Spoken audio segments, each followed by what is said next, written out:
Hello बच्चों, और question is here, mark the incorrect statement. देखिए इनकरेक्ट स्टेटमेंट को देखना एक एक करके देखते हैं।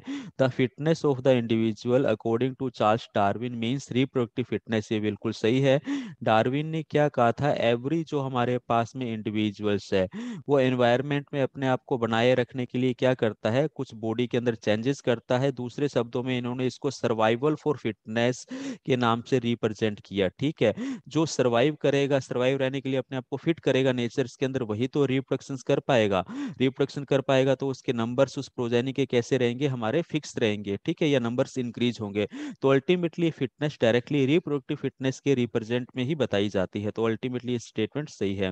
Homology in vertebrates brain indicates the common ancestors. Yes, हमारे पास में पर्टिकुलर फॉर एग्जांपल एक स्पीसीज है, अभी स्पीसीज हमारे पास में अपने नेटिव प्लेस से अलग अलग प्लेस पर गई और वहाँ क्लाइमेट के अकॉर्डिंग इन्होंने क्या किया, अपने अंदर कुछ चेंजेस किए। और चेंजेस ये जब इतने ज्यादा हुए कि ये हमारे पास में क्या हो गया, न्यू स्पीसीज की फॉर्म के अंदर बन गई।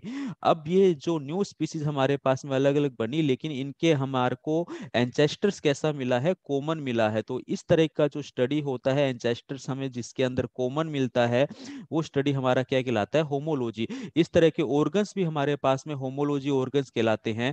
तो दूसरे शब्दों के अंदर हम ये कह सकते हैं एनाटोमिकली, अगर हम यहाँ पे बात करें, अगर हम यहाँ पे बात करें एनाटोमिकली, हमारे पास में ऐसे ऑर्गन जिनके हमारे पास में स्ट्रक्चर कैसी है, सेम है। ठीक है, लेकिन फंक्शन उनके कैसे हो रहे हैं, हमारे डिफरेंट हो रहे हैं। तो ये हमारे पास में होमोलॉजी ऑर्गन है। तो ये स्टेटमेंट भी सही है।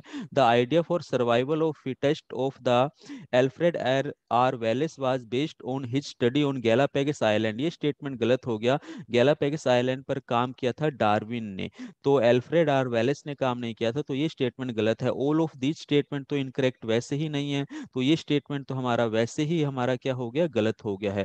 तो हमारा राइट ऑप्शन यहाँ पे कौन सा आता है, ऑप्शन सी आता है। अब यहाँ पर ऑप्शन सी के साथ साथ हम ऑप्शन डी को भी कह सकते हैं कि इनकरेक्ट स्टेटमेंट है, क्योंकि ऑल ऑफ दीज स्टेटमेंट तो हमारे इनकरेक्ट है नहीं। तो सी एंड डी दोनों ऑप्शन है। Thank you.